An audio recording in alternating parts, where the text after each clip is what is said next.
Hello મારા વહાલા વહાલા વિદ્યાર્થી મિત્રો, કેમ છો? મજામાં? મારું નામ છે ફાલ્ગુન નાદ્રોજા, હું રાજકોટથી છું અને તમે જોઈ રહ્યા છો ફિઝિક્સ વિથ ફાલ્ગુન સર. અને વહાલા વિદ્યાર્થી મિત્રો, આજે આપણે શરૂ કરવાના છીએ ધોરણ 11 ફિઝિક્સ ચેપ્ટર નંબર 14 કે જેનું નામ છે દોલનો ઓસિલેશન્સ. બરાબર? અને આજે આપણે શરૂ કરશું પ્રસ્તાવનાની સાથે દોલનો. ઓકે, હવે નાનપણથી લઈને અત્યાર સુધી તમે ઘણા બધા પ્રકારની ગતિનો અભ્યાસ કરેલો છે અને ઓલરેડી ફિઝિક્સની અંદર પણ આપણે પાર્ટ 1 ની અંદર સૌથી પહેલા શરૂ કર્યું હતું સુરેખ પથ પરની ગતિ. બરાબર? એના પછી આપણે સમતલમાં ગતિ જોયેલી હતી. એમાં એક ખાસ પ્રકારનો કેસ પ્રક્ષિપ્ત ગતિ પણ આપણે જોયેલી હતી. તો સુરેખ પથ પરની ગતિ છે અથવા તો પ્રક્ષિપ્ત ગતિ છે, આ બધા પ્રકારની ગતિ છે એ ફરી પાછી પુનરાવર્તિત થતી નથી. ઓકે, તો એને કેવી કહેવાય? અપુનરાવર્તિત ગતિ. પુનરાવર્તન નહીં થાય. એની માટે તમે દાખલા તરીકે કોઈ પદાર્થને પ્રક્ષિપ્ત ગતિ કરાવો છો તો એ પ્રક્ષિપ્ત ગતિ કરીને સામે જશે, ત્યાંથી પાછો કૂદીને પાછો પ્રક્ષિપ્ત ગતિ કરીને પાછો પોતાની જગ્યાએ આવવાનો નથી. તમે એમ કહેશો સર સુરેખ પથ પરની ગતિમાં તો એવું શક્ય છે, ગાડી લઈને આમ સીધા ગયા વળી પાછી વારીને પાછા આવ્યા. બરાબર? પણ એ તમે કરેલી ગતિ છે, એ એની મેળે થઈ નથી. તો એ કુદરતી રીતે તો અપુનરાવર્તિત ગતિ ગણાશે. બરાબર? તો આવી ઘણી બધી ગતિનો આપણે અભ્યાસ કર્યો છે. એના પછી અમુક એવી ગતિઓનો પણ આપણે અભ્યાસ કર્યો છે પ્રકરણ નંબર 8 ની અંદર કે જેનું નામ હતું ગુરુત્વાકર્ષણ, કેપ્લરના નિયમો, કે જેની અંદર આપણે ગ્રહોની ગતિ વિશે અભ્યાસ કર્યો હતો. દાખલા તરીકે આપણે પાછું એનું રિવિઝન કરીએ કે ધારો કે અહીંયા આગળ સૂર્ય રહેલો છે અને સૂર્યની ફરતે બધા ગ્રહો છે એ પ્રદક્ષિણા કરતા હોય. તો ધારો કે અહીંયા આગળ આપણી પૃથ્વી જે છે એ અહીંયા આવેલી છે. બરાબર? આ આપણી પૃથ્વી છે અને સૂર્યની ફરતે એ પ્રદક્ષિણા કરે છે. તો આ પ્રકારની ગતિમાં આપણને શું જાણવા મળે છે? તો કે પૃથ્વી છે એ એક વર્ષ ક્યારે કમ્પ્લીટ થાય? તો કે 365.24 દિવસ છે થાય ત્યારે એક આખો આવર્તકાળ એનો પૂરો થાય. 0.24 તમને ખબર છે, લીપ યર આવે ને, દર 4 વર્ષે એક લીપ યર આવે છે. કારણ કે ખરેખર એના એક વર્ષમાં દિવસો કેટલા હોય? 365.25, સોરી 24 નહીં, 365.25 દિવસ હોય. એટલે કે એક દિવસના 4 ભાગ કરી નાખીને એટલું ઉમેરી દેવાનું. એટલે દર 4 વર્ષ કમ્પ્લીટ થાય એટલે એક દિવસ આખો કમ્પ્લીટ થઈ જાય, જેને આપણે ફેબ્રુઆરી મહિનાની અંદર ઉમેરી દઈએ છીએ. તમને ખબર છે ફેબ્રુઆરીમાં જનરલી 28 દિવસ હોય, પરંતુ લીપ યર આવે એટલે 4 વર્ષે આપણે એમાં શું કરીએ? એક દિવસ ઉમેરી દઈએ. એટલે જેથી કરીને આ સિસ્ટમ છે આખી કમ્પ્લીટ થઈ જાય. 4 વર્ષમાં ટોટલ આમાં 365 ગુણ્યા 4 કરો, 0.25 ગુણ્યા 4 કરો એટલે 0.25 ગુણ્યા 4 એટલે એક દિવસ આખો એડ થઈ ગયો. તો કહેવાનો મતલબ એ છે કે પૃથ્વી સૂર્યની ફરતે જે પ્રદક્ષિણા કરે છે એ એક ચોક્કસ સમય પછી એ પ્રદક્ષિણા ફરી પાછી શરૂ કરશે. પછી આપણે એક વસ્તુ ભણાતા, આને કેવી કહેવાય? તો કે આને આપણે કક્ષીય ગતિ કહીએ છીએ. બરાબર છે? અથવા તો વર્તુળ ગતિ, અથવા બીજું એક ઉદાહરણ લઈ લઈએ આપણે, નિયમિત વર્તુળ ગતિ. નિયમિત વર્તુળ ગતિ. આ બધી ગતિ એવી છે કે જેમાં ગતિનું પુનરાવર્તન થાય છે. શું થાય છે? ગતિનું પુનરાવર્તન. અમુક ચોક્કસ સમયગાળા પછી પુનરાવર્તન થાય છે. એ ચોક્કસ સમયગાળા માટે આપણે આવર્ત શબ્દ વાપરીએ છીએ ગુજરાતીમાં. કયો શબ્દ વાપરીએ છીએ? આવર્ત, એટલે કે પિરિયોડિક. બરાબર? આવર્ત એટલે કે અમુક સમય પછી ફરી પાછું જો ગતિનું પુનરાવર્તન થાય તો એવા પ્રકારની ગતિને આવર્ત ગતિ કહેવામાં આવે છે. ફરી પાછું આવર્ત ગતિ એટલે શું? તો કે અમુક ચોક્કસ સમયગાળા પછી ગતિનું ફરી પાછું પુનરાવર્તન થાય તો એવા પ્રકારની ગતિને કેવી ગતિ કહેવાય? આવર્ત ગતિ. એના ઉદાહરણ તમે ઓલરેડી જોયેલા છે. કક્ષીય ગતિ, કોઈ પણ ગ્રહ હોય એની ગતિ છે કક્ષીય ગતિ. નિયમિત વર્તુળ ગતિ પણ એનું ઉદાહરણ છે. ઓકે, તો આ પ્રકારની ગતિ આવર્ત ગતિ કહેવાય. બીજા ઘણા બધા પ્રકારની ગતિનો તમે અભ્યાસ કર્યો છે. દાખલા તરીકે નાનું બાળક હોય એને હિંચકાની અંદર આપણે હિંચકો નાખતા હોય, ઝૂલો ઝુલાવતા હોય, અને મોટા થઈ જાય પછી ગાર્ડનમાં, બગીચામાં જાય જ્યાં આગળ હિંચકા આવેલા હોય, એમાં તમે હિંચકો ખાતા હો ધારો કે. તો હિંચકો ખાવા માટે તમે શું કરો છો? તો દાખલા તરીકે તમે સમજો કે તમે હિંચકામાં, આપણે અહીંયા સાઈડમાંથી જોઈએ છીએ કે અહીંયા આગળ કોઈ વ્યક્તિ છે, આ હિંચકો છે. બરાબર? આ હિંચકા ઉપર બેસીને હિંચકો ખાય છે. તો એ હિંચકામાં તમે ઓબ્ઝર્વેશન શું કરો છો? તો કે હિંચકો એક વખત ગતિ કરીને અહીંયા જશે, વળી પાછો મૂળભૂત સ્થાન અહીંયા આવશે, વળી પાછો આગળ જશે, વળી પાછો પાછળ જઈને અહીંયા આવશે. તો એક ચોક્કસ સ્થાનને અનુલક્ષીને ગતિ થાય છે. જો આ એક સ્થાન છે, આને કહેવાય મધ્યમાન સ્થાન. કયું સ્થાન કહેવાય? મધ્યમાન સ્થાન.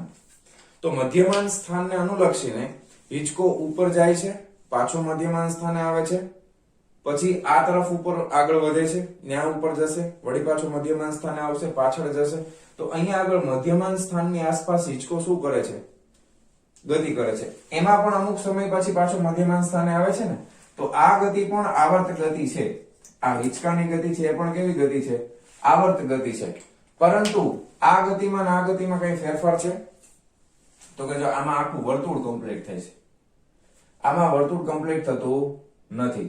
આવર્ત ગતિ તો બંને છે, બરાબર. ગ્રહોની ગતિ પણ આવર્ત ગતિ છે અને હિંચકાની ગતિ પણ કેવી ગતિ છે? આવર્ત ગતિ છે. કારણ કે બંને ગતિઓ અમુક સમય પછી પોતાની ગતિનું શું કરે છે? પુનરાવર્તન કરે છે. પણ આ ગતિ છે, આ કાં તો કક્ષીય ગતિ થાય છે અથવા તો નિયમિત વર્તુળ ગતિ થાય છે. એમાં વર્તુળ આખું કમ્પ્લીટ થાય છે, જ્યારે આમાં કોઈ વર્તુળ ગતિ થતી નથી. એટલા માટે આનું સ્પેશિયલ બીજું નામ આપણે આપ્યું છે, જેને કહેવામાં આવે છે દોલિત ગતિ. શું નામ આપ્યું છે? દોલિત ગતિ. જે આ પ્રકરણનું નામ છે દોલનનું. ઓકે, આને આપણે શું કહીએ છીએ? દોલન થાય છે એવું કહીએ ને, હિંચકાની ગતિ.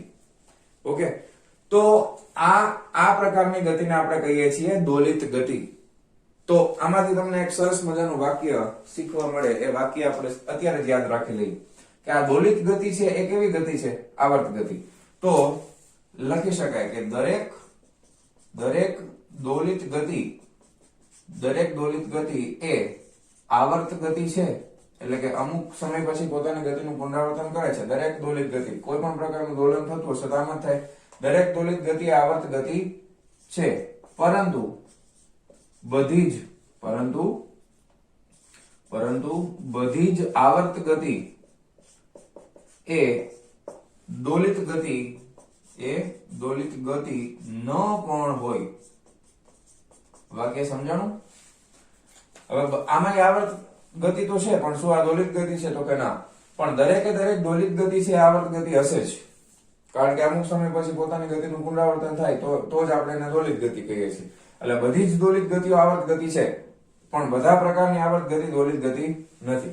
વાક્ય સમજાઈ ગયું? Meaning perfectly? ઓકે, તો આપણે ઉદાહરણની વાત કરતા હતા. તમે આ હિંચકાનું ઉદાહરણ લીધું. આવા દોલિત ગતિના તમે બીજા ઉદાહરણ આપી શકો? ઘણા બધા ઉદાહરણો છે દોલિત ગતિના. જેમ કે બેસ્ટ ઉદાહરણ, દાખલા તરીકે એક નદી છે, તો નદીમાં વહાણ છે, એમાં આપણે એમ કહીએ ને કે હાલક લોલક થાય છે. તો નદીના પાણીમાં વહાણ છે એ ઉપર નીચે થતું હશે. તો પાણીની એક ચોક્કસ સપાટીને અનુલક્ષીને શું થાય છે? ઉપર અને નીચે ગતિ કરે છે. તો એ પણ એક પ્રકારની કેવી ગતિ છે? તો કે દોલિત ગતિ થઈ ગઈ. પછી તમારા ઘરે કદાચ સિલાઈ કરવા માટે સંચો હોય, તો એ સંચાની સોય છે જે તમે જોયેલી હશે. દરજી છે સિલાઈ કરતા હોય, સીવતા હોય, ત્યારે સંચાની સોય છે એ કેવી ગતિ કરે છે? ઉપર નીચે થાય. તો એ પણ કેવા પ્રકારની ગતિ છે? તો કે એ પણ દોલિત ગતિ છે. એના પછી તો કે વરાળ યંત્ર હોય. વરાળ યંત્ર છે, સ્ટીમ એન્જિન કહેવાય, હીટ એન્જિન કહેવાય. તમારી પાસે કોઈ પણ જાતનું બાઇક હોય, સ્કૂટર હોય કે ગાડી હોય, જેની અંદર પિસ્ટન અને સિલિન્ડર આવેલા હોય. શું આવેલું હોય? પિસ્ટન અને સિલિન્ડર. એ તમને સિમ્પલ એક નાનું ડ્રોઈંગ કરીને સમજાવું તો એની અંદર ગાડીનું જે એન્જિન હોય, તો એન્જિનની અંદર આ સિલિન્ડર રહેલું છે. આને શું કહેવાય? સિલિન્ડર. ઓકે, આ સિલિન્ડર છે. અને સિલિન્ડરની અંદર અહીંયા આગળ પિસ્ટન રહેલું હોય. સિલિન્ડરની અંદરના ભાગમાં શું હોય? તો કે પિસ્ટન હોય. ભાઈ, આ પિસ્ટન છે અહીંયા આગળ, સમજો બરાબર. અને આ પિસ્ટન છે, આ એનું હેન્ડલ છે. તો આ પિસ્ટન છે ને એ સિલિન્ડરમાં અપ ડાઉન થાય. શું થાય? ઉપર અને નીચે આ રીતે ગતિ કરે. તો આ સિલિન્ડર અને પિસ્ટનની ગતિ એ પણ કેવી ગતિ છે? તો કે એ પણ દોલિત ગતિ છે. તો દોલિત ગતિના તો આવા ઢગલાબંધ ઉદાહરણ આપણા જીવનની સાથે સંકળાયેલા છે. ખ્યાલ આવી ગયો? દોલિત ગતિ અને આવર્ત ગતિનો તફાવત ખબર પડી ગઈ? બેમાં શું તફાવત છે? દરેક આવર્ત ગતિ એ દોલિત ગતિ ન પણ હોય, પણ બધા પ્રકારની દોલિત ગતિ એ આવર્ત ગતિ હશે જ. બરાબર? કારણ કે અમુક સમય પછી ગતિનું પુનરાવર્તન થાય છે. પછી ઘડિયાળનો લોલક, બરાબર, દોલનો કરે આમથી આમ, તો એ પણ દોલિત ગતિ છે, ઉપર નીચે થાય છે. તો ઘણા બધા ઉદાહરણ આપણી જીવન સાથે સંકળાયેલા છે. હવે આપણને એમ થાય કે ભાઈ આવી બધી ગતિઓનો અભ્યાસ કરીને આપણે શું શીખવાનું છે? શું ફાયદો થશે? શું કામ આપણે અભ્યાસ કરવો જોઈએ? તો તમે સમજો કે ભૌતિક વિજ્ઞાનની ઘણી બધી ઘટનાઓનો અભ્યાસ ડિટેલમાં કરવો છે. ઘણી બધી ઘટનાઓને આપણે સમજવી છે. જેમ કે તમે મ્યુઝિકલ ઇન્સ્ટ્રુમેન્ટ્સ ઘણા બધા જોયેલા હશે. જેમ કે વાયોલિન છે, સિતાર છે, ગિટાર છે, જેની અંદર તાર આવેલો હોય ને, એ બધા મ્યુઝિકલ ઇન્સ્ટ્રુમેન્ટ છે. એમાં તારને આપણે શું કરાવીએ? ગિટાર બહુ ફેમસ હોય તમારા માટે, કે ગિટારની અંદર તારને આપણે શું કરીએ? આમ આંગળીથી આમ કરીને આમ વાઇબ્રેટ કરીએ ને, એટલે એને કંપન કરાવીએ છીએ. શું કરાવીએ છીએ? કંપન. તો તાર છે પોતાના મૂળભૂત સ્થાનની આસપાસ ઉપર અને નીચે શું કરશે? તો કે દોલનો કરશે. તો એ ગતિનો આપણે અભ્યાસ કરવો હોય, ધારો કે તમે મ્યુઝિક સિસ્ટમ યુઝ કરો છો, બધા પાસે મોબાઈલ તો હશે જ, તમારી પાસે ન હોય, મમ્મી પપ્પાનો મોબાઈલ યુઝ કરતા હો, મોબાઈલ બધાને બહુ ફેમસ છે, તો મોબાઈલની અંદર જે સ્પીકર આવેલું હોય, સાઉન્ડ સિસ્ટમની અંદર તમે જે મોટા મોટા સ્પીકર યુઝ કરો છો કે જેની અંદર એનો જે પડદો હોય જેને મેમ્બ્રેન કહેવામાં આવે છે, તમે બાસ વધારો છો, બાસ ઓછું કરો છો, બરાબર ને, તો એ બાસ તમે વધારો છો, ઓછું કરો છો, તો એ ખરેખર થાય છે શું, તો કે એના મેમ્બ્રેનની અંદર એટલે કે જે પડદો રહેલો છે ને એ પડદો છે એ પોતાના સ્થાનની આસપાસ કંપન કરે છે, એને ડાયાફ્રામ કહેવાય. એને શું કહેવાય? ડાયાફ્રામ. ડાયાફ્રામ એટલે પડદો, એકદમ પાતળી પટ્ટી હોય ને એને ઇંગ્લિશમાં ડાયાફ્રામ એટલે કે આપણા માટે પડદો થશે. અને પડદો છે પોતાના મૂળભૂત સ્થાનની આસપાસ કંપન કરે. તમે બાસ વધારો તો એ કંપન વધે, બાસ ઘટાડો તો એ કંપન ઘટે. ખ્યાલ આવે છે? તો મ્યુઝિક સિસ્ટમની અંદર આપણે એનો યુઝ કરીએ છીએ ભરપૂર માત્રાની અંદર. તો ઘણા બધા ભૌતિક વિજ્ઞાનની અંદર ઘણી બધી ઘટનાઓ સમજવા માટે એની જરૂર પડશે. જેમ કે તમે અત્યારે કોઈ પણ વસ્તુ સાંભળી શકો છો, એની પાછળનું કારણ શું છે? તો કે આપણે અવાજને પ્રસરણ માટે માધ્યમની જરૂર છે, ધ્વનિના પ્રસરણ માટે માધ્યમની જરૂર છે. માધ્યમમાં અત્યારે વાતાવરણની હવાને ધ્યાનમાં લઈ લઈ તો વાતાવરણની હવા કઈ રીતે કામ કરશે? તો કે હવાની અંદર અણુઓ આવેલા હોય, તો જ્યારે કોઈ પણ ધ્વનિ અવાજ બહાર નીકળતો હોય, આપણા ગળામાંથી અવાજ બહાર નીકળશે તો એ ધ્વનિના હવાના અણુઓ છે એ પોતાની સ્થાનની આસપાસ દોલનો કરશે અને એ દોલનોના લીધે ધ્વનિ છે એ એક જગ્યાએથી બીજી જગ્યાએ ટ્રાન્સફર થશે. ખ્યાલ આવ્યો? પછી દાખલા તરીકે સોલિડ પદાર્થની દિવાલની વાત કરવામાં આવે, આ બોર્ડની વાત કરવામાં આવે, તો આ ઘન પદાર્થો છે. તો ઘન પદાર્થના અણુઓ છે એ પોતાના મધ્યમાન સ્થાનની આસપાસ શું કરતા હોય? દોલનો કરતા હોય. અને એ દોલનો કેના સમપ્રમાણમાં હોય? તો કે તાપમાનના સમપ્રમાણમાં હોય, સીધે સીધા, અને સરેરાશ તાપમાનના સમપ્રમાણમાં હશે. કોઈ પણ ઘન પદાર્થના અણુઓ તમે લઈ લેશો તો એ પોતાના મધ્યમાન સ્થાનની આસપાસ શું કરતા હોય? દોલનો કરતા હોય. તાપમાન વધારે હોય તો દોલનો વધારે થશે અને તાપમાન ઓછું હોય તો દોલનો ધીમે ધીમે થશે. ખ્યાલ આવી ગયો? તો આવી તો ઘણી બધી ઘટનાઓ છે કે જેની અંદર આવર્ત ગતિ થતી હોય ને જેનો આપણે ડિટેલની અંદર અભ્યાસ કરવો પડે. ખ્યાલ આવે છે તમને?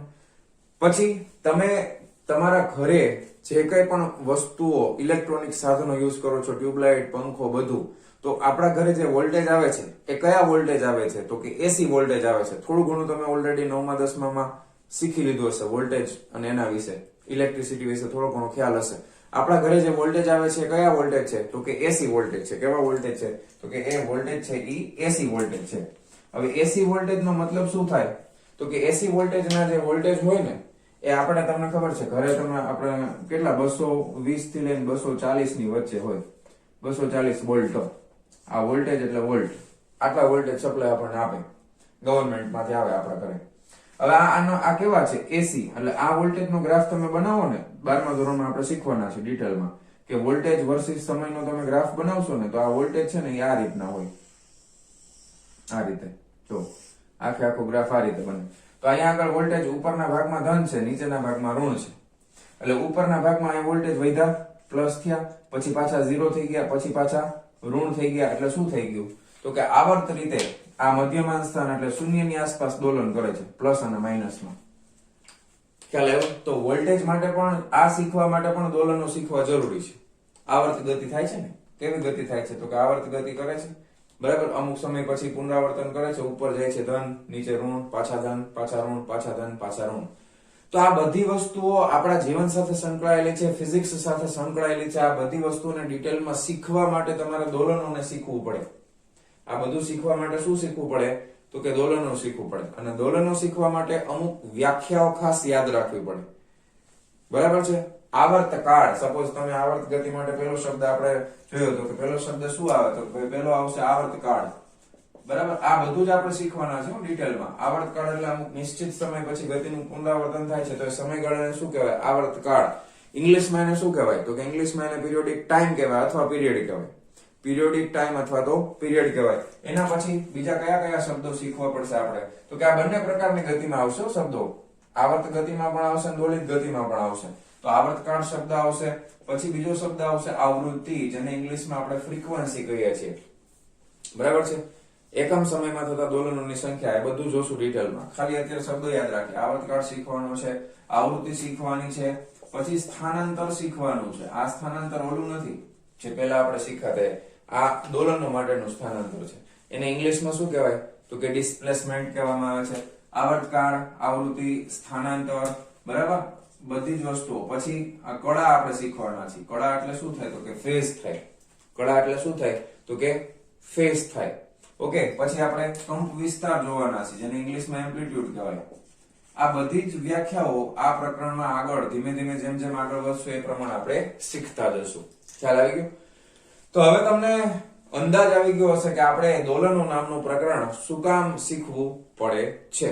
આ બધી જ વ્યવહારમાં જે આપણને જોવા મળતી ઘટનાઓ છે એ બધી જ ઘટનાઓને વૈજ્ઞાનિક રીતે સમજવા માટે, ફિઝિક્સની રીતે સમજવા માટે, એના તારણો કાઢવા માટે આપણે આ ચેપ્ટર શીખવું ખૂબ જ જરૂરી છે. અને 12મા ધોરણમાં પણ આ ચેપ્ટર આપણે એટલે જ વહેલું શરૂ કર્યું છે કે 12th માં પણ તમને આ ચેપ્ટર ખૂબ જ કામમાં આવશે. ઇલેક્ટ્રોનિક્સ ની અંદર મેં કીધું ને એસી વોલ્ટેજમાં પણ દોલનો થાય છે. તો આ દોલનો શીખવા માટે અત્યારે આ પ્રકરણ આપણે શીખી લીધું હોય તો ત્યારે તમને આ જ્યારે શીખશું આપણે 12મા ધોરણની અંદર ત્યારે તમને આ વસ્તુ બહુ કામમાં આવવાની છે. બરાબર? તો ફટાફટ આ પ્રસ્તાવનાના અમુક મુદ્દાઓ છે એ ફટાફટ નોંધ કરો અને પછી આપણે આગળ વધીએ છીએ. ચાલો જવા દઉં છું, લખી લેજો. ચાલો વિદ્યાર્થી મિત્રો, હવે આપણે જોવાના છે next topic as per the text book 14.2 આવર્ત અને દોલિત ગતિઓ.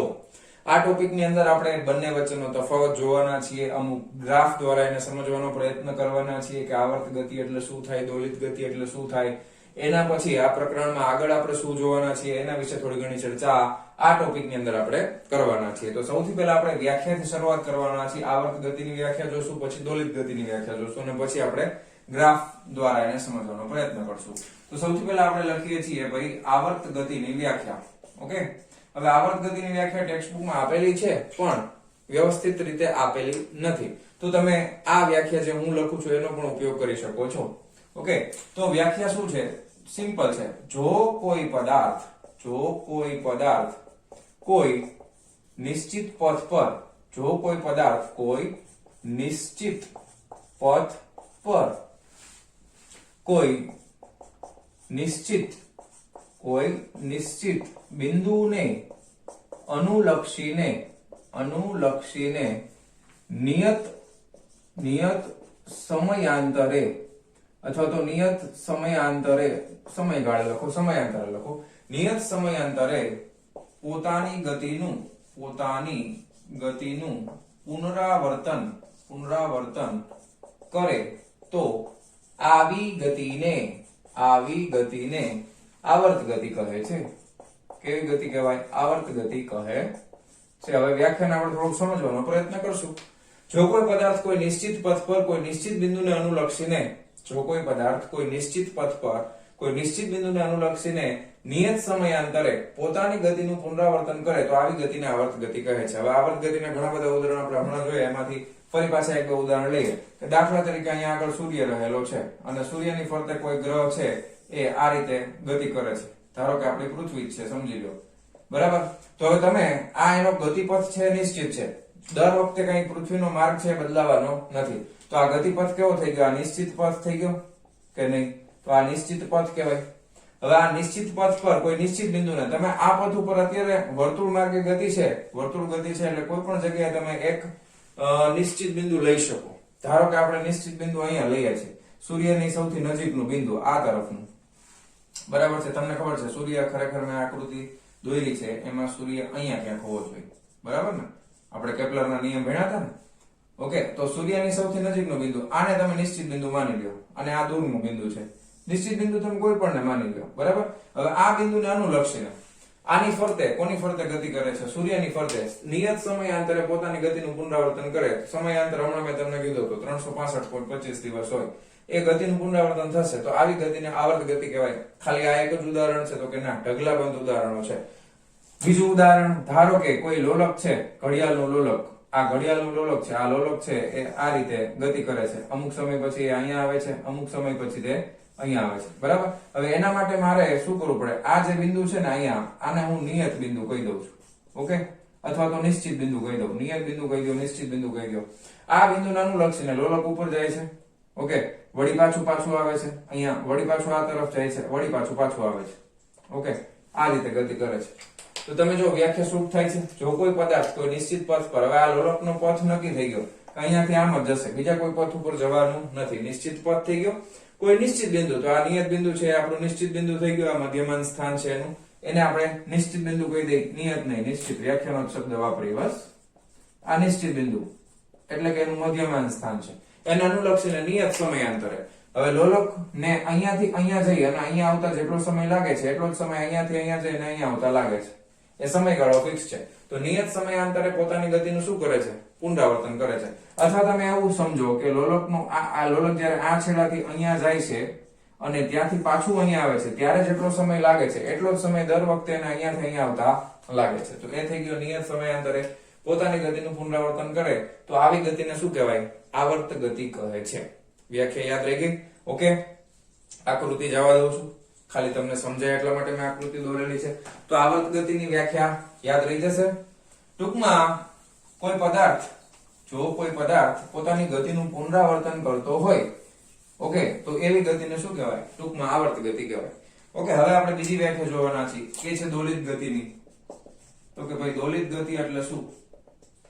દોલિત ગતિ એટલે જો કોઈ પદાર્થ, દોલિત ગતિમાં શું થાય? તો કે એક મધ્યમાન સ્થાન હોય, એની આસપાસ આગળ પાછળ કે ઉપર નીચે થાય, એવા પ્રકારની ગતિને આપણે દોલિત ગતિ કહીએ છીએ. તો જો કોઈ પદાર્થ કોઈ નિયત બિંદુની આસપાસ આગળ પાછળ કે ઉપર નીચે ગતિ, ઉપર નીચે, જો કોઈ પદાર્થ કોઈ નિયત બિંદુની આસપાસ આગળ પાછળ કે ઉપર નીચે નિયત સમયાંતરે પોતાની ગતિનું પુનરાવર્તન અથવા તો નિયત સમયાંતરે પુનરાવર્તિત ગતિ કરે, નિયત સમયાંતરે પુનરાવર્તિત ગતિ કરે, તો આવી ગતિને કેવી ગતિ કહેવાય? દોલિત ગતિ કહે છે. દોલિત ગતિ કહે છે. ફરીથી વ્યાખ્યા જો કોઈ પદાર્થ કોઈ નિયત બિંદુની આસપાસ આગળ પાછળ કે ઉપર નીચે નિયત સમયાંતરે પુનરાવર્તિત ગતિ કરે, તો આવી ગતિને દોલિત ગતિ કહે છે. ખ્યાલ આવી ગયો? સમજાઈ ગયું તમને? હવે જે લોલક વાળું એક્ઝામ્પલ હતું એ કેવી ગતિ છે? પુનરાવર્તિત ગતિ છે. તો શું એ આવર્ત ગતિ નથી? તો કે ભાઈ આવર્ત ગતિ પણ છે અને દોલિત ગતિ પણ છે.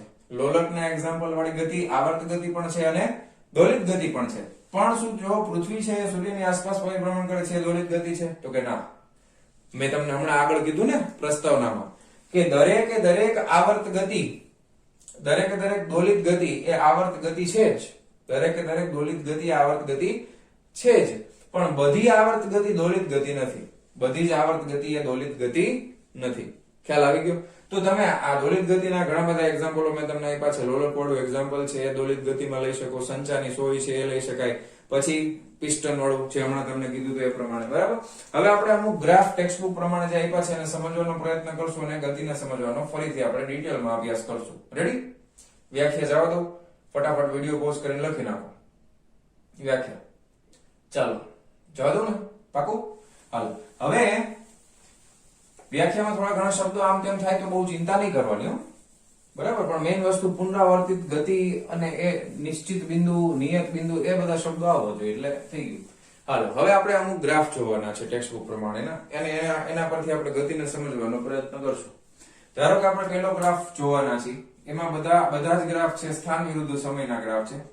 પેલા ગ્રાફની અંદર આપણે જોવાના છે એક જંતુ છે, આ એક ઢાળ છે, ઢાળ, બરાબર? અને અહીંયા એક જંતુ છે, તમને કદાચ જંતુ દેખાય કે નહીં, ઈ ઢાળ ઉપર ચડવાનો પ્રયત્ન કરે છે અને અહીંયા સુધી ચડી જાય છે અને વળી પાછું આવે છે પોતાની જગ્યા ઉપર, નીચે પડે છે. જંતુ ઢાળ ઉપર ચડે છે, વળી પાછું નીચે ઉતરે છે, ઢાળ ઉપર ચડે છે, નીચે ઉતરે છે. હવે જેટલા સમયમાં ઢાળ ઉપર ચડીને નીચે ઉતરે છે એટલા જ સમયમાં ફરી પાછું ઢાળ ઉપર ચડીને નીચે ઉતરે છે. એટલે અમુક નિયત સમયાંતરે પોતાની ગતિનું શું કરે છે? પુનરાવર્તન કરે છે. તો અહીંયા આગળ આ જમીનની સપાટી છે, ધારો કે આ જમીનની સપાટી છે અને આ ઢાળ છે, બરાબર? તો ઢાળથી જમીનની સપાટી એટલે કે આ ઊંચાઈ વિરુદ્ધ સમયનો આલેખ બનાવવાનો હોય તો આપણે એને x વર્સિસ t નો ગ્રાફ કહેશું, બરાબર? ધારો કે અહીંયા આગળ આવે છે સમય t, ઓકે, અને અહીંયા આગળ છે એનું સ્થાનાંતર, બરાબર, xt, t સમયમાં થતું સ્થાનાંતર, ઓકે. હવે સૌથી પહેલા અહીંયા પોતાની મૂળભૂત સ્થાન ઉપર હતું, જમીન ઉપર હતું, એટલે 0. પછી સમય વધતો જાય છે અને ઢાળ ઉપર ચડે છે, ચડ્યું, હા, સમય પસાર થઈ ગયો. હવે પછી અહીંયાથી તો કે નીચે આવવાનું શરૂ થયું. હવે નીચે પડે છે એટલે એ ફટ દઈને પડે છે, આમ એક સાયકલ કમ્પ્લીટ થઈ ગઈ. તો અહીંયાથી આ જે સમય આવે છે એને આપણે શું કહીએ છીએ? આવર્તકાળ. એક આખે આખું સાયકલ કમ્પ્લીટ કરવા માટેનો સમય. અહીંયા આગળ જંતુને ઉપરથી નીચે આવવાનો સમય, એટલે એને આપણે કહીશું આવર્તકાળ. પછી આ સમય પછી પાછો પોતાની ગતિનું શું કરશે? પુનરાવર્તન કરશે. એટલે અહીંયાથી પાછો જો આ ઊંચાઈ, અહીંયા મેક્સિમમ ઊંચાઈ પાસે પહોંચી ગયો, પાછો સમય આવી ગયો. તો આ જે ગ્રાફની અંદર આ સ્થાન વર્સિસ સમયનો આલેખ છે, તો એમાં તમે જોઈ શકો છો કે કઈ રીતના જંતુ આગળ જાય છે અને પાછું નીચે આવે છે. તો આ ગ્રાફ છે અહીંયા પછી રિપીટ જ થયા કરશે. તો આ કેવી ગતિ કહેવાય? આવર્ત ગતિ થઈ ગઈ ને. અમુક સમય પછી ગતિનું શું થાય છે? પુનરાવર્તન થાય છે. તો આ થઈ ગઈ આવર્ત ગતિ. પછી બીજો ગ્રાફ આપણને આપ્યો છે ટેક્સ્ટ બુકમાં કે એક બાળક છે. એ બાળક છે ને, ઈ ધારો કે આ રીતના પગથિયા છે. હવે બાળક પેલા અહીંયા ઊભું છે, બરાબર. આ બાળક સરસ મજાનું ડાયું ડમરું, બહુ નાનું થઈ ગયું ને, થોડુંક મોટું રાખી, બરાબર, નકર પગ જ નહીં પહોંચાય ને, તકલીફ પડે ને યાર, બરાબર. હવે આ બાળક છે ને એ એક પગથિયું ચડે, અહીંયા આવે, ત્યાં ઊભું રહેશે, વળી પાછું પગથિયું ઉતરે, અહીંયા આવશે, ઓકે. તો એના માટે આપણે સ્થાન વિરુદ્ધ સમયનો આલેખ દોરવાનો છે, ઓકે. પગથિયામાં નીચેની જગ્યાથી અહીંયાથી આ જગ્યા વિરુદ્ધ, એટલે એ સ્થાનાંતર થયું ને અલ્ટિમેટલી. તો સ્થાનાંતર વિરુદ્ધ સમયનો આલેખ આપણે બનાવીએ ફરી પાછો. તો આ xt, ઓકે, અને વિરુદ્ધ સમયનો આલેખ છે. હવે જો બાળક પેલા અહીંયા ઊભું છે એટલે એનું સ્થાન અહીંયા નિશ્ચિત છે. હવે જો આ આલેખ ખાસ સમજજો, બરાબર. થોડા સમય માટે ઊભું છે એટલે એ આટલા સમય માટે ઊભું છે, પછી એને પગથિયું ચડવાની શરૂઆત કરી અને ઉપર પહોંચ્યું, એટલે પગથિયું ચડ્યું એટલે એ થોડુંક આટલું પગથિયું ઊંચું છે અને ચડવામાં થોડોક સમય લાગ્યો, એટલા માટે જો આ સમય આટલો પસાર થઈ ગયો. પછી ચડીને અહીંયા થોડીક વાર ઊભું રહેશે. આ બાળક છે ને એ અહીંયા ઊભું રહેશે, ભાઈ, ઊભું રહેશે એટલે એ આટલી વાર ઊભું છે ધારો કે, અને ત્યાંથી વળી પાછું નીચે આવ્યું, ઉપર નથી જતો. હવે અહીંયાથી પાછું ક્યાં આવે છે? નીચે, એટલે એ એટલા સમય પાછું નીચે ઉતરી ગયું. તો એક આખી સાયકલ કમ્પ્લીટ થઈ. તો અહીંયાથી આ જે તમને ગ્રાફ બતાવે છે એ શું બતાવે છે? તો કે એક કમ્પ્લીટ સાયકલનો સમય, જેને આપણે શું કહીએ છીએ? આવર્તકાળ, ઓકે. ગતિની એક સાયકલ પૂરી થઈ આખી, બરાબર. તો એ એક આવર્તકાળ કહેવાય. વળી પાછું બાળક છે નીચે થોડીક વાર ઉપર રહેશે, બરાબર, અને વળી પાછું ઉપર ચડશે, પગથિયા ઉપર થોડીક વાર રહેશે, વળી પાછું. હવે એક જ સમય, એક સરખા સમયમાં બાળક આવું કરે છે. તો આને પણ આપણે કેવી ગતિ કહીએ? તો કે આવર્ત ગતિ કહેવાય. ખ્યાલ આવી ગયો? હવે ત્રીજો ગ્રાફ છે, ત્રીજા નંબરનો. તો એ ગ્રાફ થી તમે બધા બહુ પરિચિત હશો, આઈ થિંક સો. તમે બધા ઓલા દડાવાળી રમત રમો છો, હાથમાં દડો પકડ્યો હોય, બરાબર, પછી નીચે ફટકારી ધાળ દઈને, પછી દડો આવે એટલે કેચ કરી, વળી મારવાનું, વળી પકડવાનું, વળી મારવાનું, પકડવાનું, મારવાનું, પકડવાનું. હવે એક સરખા સમયમાં તમે કરો છો, તો એનો ગ્રાફ કેવો આવશે એ જોઈએ આપણે. તો એના માટેનો ગ્રાફ જે છે એ દડાવાળો. તો એ ગ્રાફ ધ્યાનથી જોજો, એનો આકાર અને એ બધી વસ્તુ આપણે થોડુંક સમજવાનો પ્રયત્ન કરીએ. એમાં પણ સ્થાન વિરુદ્ધ સમયનો આલેખ છે. આ જમીનની સપાટી છે, બરાબર. હવે તમે અહીંયાથી દડો ફેંકવાનો શરૂ કરો છો અને આ સમય છે, ઓકે, ટાઈમ t. હવે તમે જોજો ગ્રાફ કઈ રીતે આવે છે. તમે જમીનમાં દડો ફેંકો એટલે નીચે દડો પડે છે ત્યાં સુધીમાં અમુક સમય પસાર થાય છે. તો એ આ અહીંયા 0 0 છે, એટલે જમીનની સપાટી અહીંયા નીચે છે, એટલે દડો આવ્યો નીચે, બરાબર, આ રીતે નીચે આવ્યો. પછી તમારે દડો ભટકાય અને તમારા હાથમાં આવે છે પાછું, બરાબર. તો એ આ હાઈટ સુધી તમારે ધ્યાન રાખવાનું ને, બરાબર. આ દોરવાની જરૂર નથી, અમે ખાલી તમને મને વ્યવસ્થિત આકૃતિ લાગે એટલા માટે પછી હમણાં અમને રબ કરી નાખશું. અહીંયા તમારો હાથ છે, બરાબર. હવે હાથ દોરતા મને નથી આવડતું, પણ તમે સમજી જાઓ, આ તમારો હાથ છે, અહીંયા તમે દડાને પકડી લીધો, બરાબર. એટલે અહીંયા સુધી આવ્યો. હવે આ સાયકલ આખી કમ્પ્લીટ થઈ. વળી પાછું તમે દડાને ફેંકો છો એટલે પાછો નીચે જશે, અને વળી પાછો તમે પકડી લેશો એટલે અહીંયા આવશે, ઓકે. એટલે ઊંચાઈ વિરુદ્ધ સમયનો આલેખ થયો. હવે આટલા સમયમાં એક સાયકલ કમ્પ્લીટ થઈ ગઈ, તો આને શું કહેવાય? આવર્તકાળ t, બરાબર. હવે તમે આ જ વસ્તુ એક સરખા સમય માટે કરો છો, એક સરખા સમયમાં આની આ વસ્તુ રિપીટ થાય છે, બરાબર. એટલે આ લાઈન તમને ખાલી સ્ટ્રેટ એટલા માટે મેં બનાવી દીધી કે આપણને ખબર પડે કે આટલી ઊંચાઈ ઉપર આવશે, એનાથી વધારે ઊંચું ન થતું, બરાબર. આ લાઈન દોરવાની જરૂર નથી. ક્લિયર? તો આ 3 ગ્રાફ તમને આપેલા છે. હવે આ ગ્રાફમાં આ તમે જોવો છો કે આનો આકાર જે છે ને એ કેવો છે? તો કે આકાર છે એ પરવલય આકાર છે ભાઈ. એવું કેમ? પરવલય આકાર જ કેમ આવ્યો? તો કે તમે સ્થાન વિરુદ્ધ સમયનો આલેખ દોરો છો. ન્યૂટનના ગતિના 3 સમીકરણો, ગતિના 3 સમીકરણો આપણે ઓલરેડી જાણીએ છીએ. એમાં સ્થાનાંતર માટેનું સમીકરણ યાદ કરો. સ્થાનાંતર માટેનું અત્યારે આપણે આને ઊંચાઈ કહી દઈએ. તો ઊંચાઈ માટે સમીકરણ શું લખી શકાય? સ્થાન આપણે ઓલામાં x લખતા હતા, તો અહીંયા આપણે h લખશું. બરાબર છે? હવે પ્રારંભિક સ્થાન અહીંયા આપણે 0 0 માની લીધું છે ધારો કે. બરાબર? તો સ્થાન માટેનો સમીકરણ શું બને? v0t plus 1/2 at square. યાદ આવ્યું? એમાં આપણે v0, પણ અહીંયા આપણે ટેક્સ્ટ બુકમાં u લખ્યું છે. u પણ પ્રારંભિક વેગ છે, તો ut પ્લસ 1/2 નીચે જાય છે. શું કામ? ગુરુત્વ પ્રવેગ લાગે ને પૃથ્વી પર લાગે તો 1/2 gt સ્ક્વેર. આ પ્લસ આવે છે.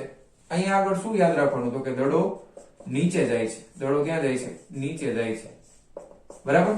પછી નીચે દડો ભટકાણો અને અમુક વેગની સાથે પ્રારંભિક વેગ હશે, ભટકાય છે એટલે ઉપર આવે છે. તો એના માટે સ્થાનાંતર કેટલું આવે? તો h = ut. અહીંયા માઈનસ થઈ જશે. શું કામ? નીચે જાય છે ત્યારે ગુરુત્વ પ્રવેગની દિશા નીચે તરફ હોય, ઉપર આવે છે ત્યારે ગુરુત્વ પ્રવેગની વિરુદ્ધ દિશામાં જાય છે, એટલે પ્રતિપ્રવેગી ગતિ હોય. એટલે 1/2 માઈનસમાં આવશે gt સ્ક્વેર. દડો ક્યાં આવે છે? તો કે દડો ઉપર જાય છે. ખ્યાલ આવ્યો? આ સમીકરણ. હવે તમને એમ થાય સર પરવલય આકાર જ કેમ લીધો? તો કે યાદ કરો, પ્રક્ષિપ્ત ગતિ વખતે પણ તમને સમજાવેલું હતું કે પરવલય આકારનું સમીકરણ શું થાય? તો કે પરવલય આકારનું સમીકરણ છે y = ax + bx². ઓકે? તો અહીંયા x નું કામ કોણ કરે છે? તો કે t કરે છે, અને અહીંયા x² એટલે t² થઈ જશે. b નું કામ કરશે 1/2 g, અને a નું કામ કરશે u, y નું કામ કરશે h. તો જો આ બે સમીકરણ સરખા જ છે ને, તો આ ગતિના કયા આકાર માટેનું સમીકરણ છે? તો પરવલય આકાર માટેનું સમીકરણ છે. એટલા માટે તમારે અહીંયા સીધી લાઈન ન કરાય. ખ્યાલ આવ્યો? કારણ કે આ સમીકરણ છે એ સ્થાનાંતર માટેનું છે, અને એ સમીકરણ પરથી આપણને જે આકૃતિ મળે છે એ પરવલયની મળે છે. એટલા માટે આનો ગતિપથ કેવો છે? પરવલય આકાર છે. ખ્યાલ આવી ગયો? તો આ ટેક્સ્ટ બુક પ્રમાણેના 3 ગ્રાફ મેં તમને સમજાવી દીધા. આ બધા ગ્રાફ ઉપરથી આપણને શું શીખવા મળે છે? તો કે બધા ગ્રાફમાંથી એક વસ્તુ કોમન છે કે અમુક સમય પછી ગતિનું પુનરાવર્તન થાય છે. તો આ પ્રકારની ગતિને શું કહેવાય? તો કે આવર્ત ગતિ કહેવામાં આવે છે, કારણ કે અમુક સમય પછી ફરી પાછી ગતિનું પુનરાવર્તન થયા કરે છે. તો આ આવર્ત ગતિ માટેનો ગ્રાફ છે. ક્લિયર? જવા દઉં? પૂછી નાખું? ઓકે, ચાલો. કન્ફર્મ? તમારે કઈ લખવું હોય તો વિડિયો પોઝ કરીને લખી નાખો. જવા દઉં? બરાબર? હા, ચાલો. હવે આપણે અમુક વસ્તુઓ આગળ જોઈએ કે ભાઈ અમુક વખતે એવું હોય કે જ્યારે કોઈ પદાર્થ આવર્ત ગતિ કરતો હોય તો એની એ ગતિ દરમિયાન એની પાસે એક નિશ્ચિત સ્થાન હોય. બરાબર? તો એ સ્થાન છે એ સંતુલિત સ્થાન કહેવાય. કેવું સ્થાન કહેવાય? સંતુલિત સ્થાન કહેવાય. ઓકે? કોઈ પણ પદાર્થની આવર્ત ગતિ દરમિયાન બની શકે કે કોઈ એક એવું સ્થાન હોય કે જે સ્થાનને આપણે સંતુલિત સ્થાન તરીકે ઓળખી શકીએ, અને એ સ્થાન ઉપર જો પદાર્થને સ્થિર છોડી દેવામાં આવે, એ સ્થાન ઉપર જો પદાર્થને સ્થિર છોડી દેવામાં આવે તો પછી એ સ્થાન ઉપરથી જ્યાં સુધી ખસેડવામાં ન આવે ત્યાં સુધી પદાર્થ સ્થિરનો સ્થિર જ રહેશે. સમજાય છે શું કહું છું? આવર્ત ગતિમાં અથવા દોલિત ગતિમાં અમુક વખતે કોઈ એક એવું નિશ્ચિત સ્થાન હોય છે જેને આપણે સંતુલન સ્થાન અથવા સંતુલિત સ્થાન કહીએ છીએ, કે એ સ્થાન ઉપર જો પદાર્થને સ્થિર છોડી દેવામાં આવે તો પદાર્થ એ સ્થાન છોડીને કોઈ દિવસ ગતિ કરતો નથી. પરંતુ એ સ્થાનથી જો એને ખસેડવામાં આવે તો એક એવું બળ કાર્યરત થાય છે કે જે બળ એ પદાર્થને ફરી પાછું પોતાના નિશ્ચિત સ્થાન ઉપર પાછો લઈ આવવાનો પ્રયત્ન કરે છે. ખ્યાલ આવે? નિશ્ચિત સ્થાન ઉપર પાછો લઈ આવવાનો પ્રયત્ન કરે છે, અને એ પ્રયત્નના કારણે એ પદાર્થ દોલનો અથવા તો કંપનો કરે છે. દોલન અથવા તો કંપન. હવે દોલન અને કંપનમાં શું તફાવત છે પણ જોઈએ. પહેલા હું તમને કહું છું એને એક બે ઉદાહરણ દ્વારા સમજાવવાનો પ્રયત્ન કરું. સિમ્પલ ઉદાહરણ છે. એક ઉદાહરણ આપણે લઈ વાટકાનું. દાખલા તરીકે તમે આ રીતનો કોઈ વાટકો આ રીતનો વાટકો હોય, બરાબર. બહુ સરસ વાટકો દોર્યો મેં, તમારે સમજવાનું કે મસ્ત જ દોર્યો સરે, બરાબર. આ એકદમ આમ ગોલાઈ વાળો ભાગ છે. હવે મારું ડ્રોઈંગ તો તમને બધાને ખબર જ છે કેવું ટનાટન થાય છે, બરાબર. એકદમ મસ્ત વાટકો છે. આ વાટકામાં અહીંયા આગળ તમે એક દડાને મૂકી દો છો. હવે એના મધ્યમાન સ્થાન પાસે હોય ને વાટકામાં, હવે આ છે ને ઈ એકદમ સંતુલિત સ્થાન છે. જો અહીંયા તમે દડાને મૂકી દેશો એમને તો પછી આ દડો છે ને એ પોતાની જગ્યાએથી ખસશે જ નહીં. પણ તમે આ દડાને સ્થાનાંતર કરાવો છો. તમે આ દડાને શું કરાવો છો? સ્થાનાંતર. તમે આને એની જગ્યાએથી ખસેડો છો. તો ખસેડીને મૂકી દીધા પછી એના ઉપર જે બળ લાગશે એ દડાને પાછો ક્યાં લઈ આવશે? તો કે આ દડાને તમે ધારો કે આમ સ્થાનાંતર કરીને અહીંયા મૂકી દીધું, ધારો કે અહીંયા આવી ગયો, તો હવે એ બળ છે એના ઉપર ગુરુત્વાકર્ષણ બળની અસર લાગશે એટલે એ બળ છે એને પોતાના પાછા નિયત સ્થાન ઉપર લઈ જવાનો પ્રયત્ન કરશે. પણ એ બળની અસર હેઠળ જે નિયત સ્થાન પર અહીંયા આવશે એટલે એ દડો અહીંયા આવીને ઉભો નહીં રહે. એ પડી પાછો શું કરશે? થોડોક ઉપર જશે, અહીંયા આવશે, વળી પાછો નીચે આવશે. ખ્યાલ આવ્યો? તો આમથી આમ દોલનો ચાલુ થઈ જશે. સમજાઈ ગયું? આ એક ઉદાહરણ. પછી બીજું ઘણા બધા ઉદાહરણ છે. તમે દાખલા તરીકે રબર થી રમતા હોય ઘણા લોકો, બરાબર. રબર બેન્ડ આવે ને, રબર ભૂસવાનું નહીં, રબર બેન્ડ ની વાત કરું છું. એ રબર બેન્ડ તૂટી ગયું છે ધારો કે, તો એના બે છેડાને તમે આમ હાથેથી પકડી રાખ્યા હોય, બરાબર. પછી અહીંયા વચમાં તમે દાખલા તરીકે રબર બેન્ડમાં આમ ગાંઠ મારી અને કોઈ એક વસ્તુ, નાની વસ્તુ છે એને અહીં બાંધી દીધી, બરાબર. આ બે હાથમાં પકડી રાખ્યું છે. પછી અહીંથી તમે ટંગ દેરાનું આમ કરો, આમ ખેંચો, પછી મૂકી દો, બરાબર. તો રબર બેન્ડ શું થાય? તો કે થોડુંક આમ બેન્ડ થશે, આમ આવશે. તમે અહીંયા ખેંચીને મૂકી દીધું, વળી પાછું પોતાના નિયત સ્થાન ઉપર આવે, પણ અહીંયા આવીને ઊભું રહેશે નહીં. એ હવે શું થશે? તો કે આગળ જશે ઉપર, વળી પાછું નિયત સ્થાને આવશે. તો આમાં પણ બળ છે એ કઈ બળની ખાસિયત શું છે? તો કે બળની બે ખાસિયત છે. એ બળ છે ને એ હંમેશા છે ને એ બળ એ પદાર્થને એના નિશ્ચિત સ્થાન, જે સંતુલિત સ્થાન છે ત્યાં લઈ આવવાનો પ્રયત્ન કરશે. અને તમે સ્થાનાંતર આ બાજુ હોય કે આ બાજુ હોય, બળની દિશા હંમેશા સંતુલન બિંદુ તરફ જ હશે. જો બળ હંમેશા સંતુલન બિંદુ તરફ જ લાગશે. ઉપર વહી ગયું તો નીચે, નીચે વહી ગયું તો ઉપર. સંતુલન બિંદુ ક્યાં છે? અહીંયા વચ્ચે છે. તો આ બળની ખાસિયત છે, બરાબર. ખ્યાલ આવી ગયો તમને? હવે આ વાત આવે છે બે વસ્તુ, બે શબ્દના અર્થને સમજવાની. તો કે બે શબ્દનો પ્રયોગ એનાથી શું થાય છે? કાં તો દોલનો થાય અને કાં તો કંપનો થાય. હવે આ બેમાં તફાવત શું છે? દોલનમાં અને કંપનમાં કઈ બહુ જાજો તફાવત છે નહીં. દોલનો માટે તમે એવું કહી શકો કે આવૃત્તિ મોટી હોય તો દોલન કહેવાય અને આવૃત્તિ નાની હોય તો કંપન કહેવાય. શું આવૃત્તિ? હવે તો કે સર હજી તમે આવૃત્તિની વ્યાખ્યા ક્યાં આવી છે? બરાબર આવશે, ચિંતા ન કરો. આવૃત્તિ એટલે શું? તો કે એકમ સમયમાં થતા દોલનોની સંખ્યા, એને આવૃત્તિ કહેવાય, બરાબર. એકમ સમયમાં થતા દોલનોની સંખ્યા. દાખલા તરીકે 1 સેકન્ડમાં કેટલા દોલન થાય છે એની સંખ્યા. અમુક વખતે એક સેકન્ડમાં એક દોલન થાય તો આવૃત્તિ કેટલી આવે? 1 આવે. પછી અમુક 1 સેકન્ડની અંદર 50 દોલન થાય તો આવૃત્તિ કેટલી આવે? 50. આવૃત્તિનો એકમ હર્ટ્ઝ છે તો 50 હર્ટ્ઝ આવે. 1 સેકન્ડમાં 500 દોલન થઈ ગયા તો કેટલી આવે? 500 હર્ટ્ઝ આવે. તો આવૃત્તિ નાની, દાખલા તરીકે ઝાડની ડાળી છે પવનના લીધે હલે પોતાની જગ્યાએથી, તો એની આવૃત્તિ ખૂબ નાની હોય તો એને દોલનો કહેવાય. કંપનો કોને કહેવાય? તો કે આપણે સંગીતના જેટલા સાધનો જોઈએ, ગિટાર ને બધાની અંદર તાર હોય, એ તારને તમે ધ્રુજારી આપો, બરાબર, તો એમાં 1 સેકન્ડની અંદર ઘણી બધી વખત એ પોતાની જગ્યાએથી હલતું હશે, એટલે એની આવૃત્તિ છે બહુ મોટી હોય, બરાબર. સોરી, દોલનો મેં ખોટું કરીને કહું, અહીંયા આવૃત્તિ નાની, બરાબર, અને અહીંયા આવૃત્તિ કેવી હોય? મોટી, બરાબર. આવૃત્તિ મોટી એટલે 1 સેકન્ડમાં ઘણી બધી વાર કંપનો થશે, ધ્રુજારી થશે, તો એને આપણે કંપનો કહીશું, બરાબર. તો આના માટે આવૃત્તિ કેવી હશે? મોટી. 1 સેકન્ડમાં થતા દોલનની સંખ્યા વધારે હશે અને આમાં 1 સેકન્ડમાં થતા દોલનોની સંખ્યા કેવી હશે? ઓછી હશે, બરાબર. તો આમાં આવૃત્તિ નાની હશે, આમાં આવૃત્તિ મોટી હશે. ઇંગ્લિશમાં એને શું કહેવાના છે? ફ્રીક્વન્સી. આવૃત્તિ પણ ડિટેલમાં આપણે પાછા જોવાના છીએ. તો દોલનો અને કંપનોનો તફાવત ખબર પડી ગઈ, બરાબર. આ ઉદાહરણ સમજાઈ ગયું તમને? ક્લિયર છે? કોઈ વાંધો, કોઈ તફાવત, તકલીફ નહીં ને? ચલો જવા દો, રેડી. હાલો, તો આ પ્રકારની ગતિનો આપણે અભ્યાસ કરવાના છીએ અને આનું સૌથી સિમ્પલ ઉદાહરણ શું છે? તો કે આ ચેપ્ટરમાં જે આપણે શરૂઆત કરવાના છીએ એ સૌથી ઇમ્પોર્ટન્ટ ટોપિક હશે સરળ આવર્ત ગતિ. શું હશે ટોપિકનું નામ? સરળ આવર્ત ગતિ. તો કે સરળ આવર્ત ગતિ કોને કહેવાય? તો કે સરળ આવર્ત ગતિ એટલે એવા પ્રકારની ગતિ કે જેમાં પદાર્થનું મધ્યમાન સ્થાનથી જો સ્થાનાંતર થાય તો જેટલા પ્રમાણમાં સ્થાનાંતર થાય એટલા જ પ્રમાણમાં એક બળ કાર્યરત થઈ અને એ સ્થાનાંતરની વિરુદ્ધ દિશામાં બળ લાગશે, જે મેં તમને હમણાં એક એક્ઝામ્પલમાં, દોરીવાળા એક્ઝામ્પલમાં સમજાવ્યું એ રીતે. ઓકે, તો આવા પ્રકારની ગતિને સરળ આવર્ત ગતિ દ્વારા ઓળખવામાં આવે છે, જેના વિશે આપણે ડિટેલમાં ચર્ચા કરવાના છીએ. સરળ આવર્ત ગતિ વ્યવહારમાં આપણને ખબર પડે છે કે વ્યવહારમાં જો આ રીતે આપણે સ્પ્રિંગને તમે આમ કરીને છોડી દેશો તો અમુક સમય પછી એ દોલનો બંધ કરી દેશે.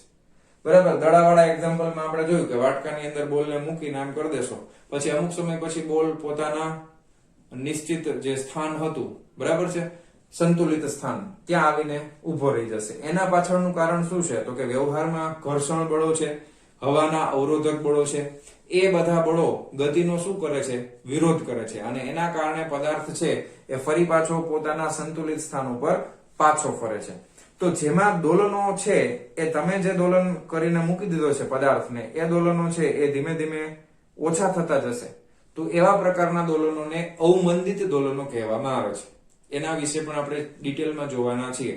પછી ઘણી વખત એવું થાય કે દોલનો નાના થતા જાય ઘર્ષણના લીધે, હવાના અવરોધના લીધે, તો બાહ્ય બળ દ્વારા આપણે એ દોલનોને ફરી પાછા જેટલા દોલનો થતા હતા એ જ દોલનોમાં ફરી પાછો આપણે ફેરવવાનો પ્રયત્ન કરીએ છીએ.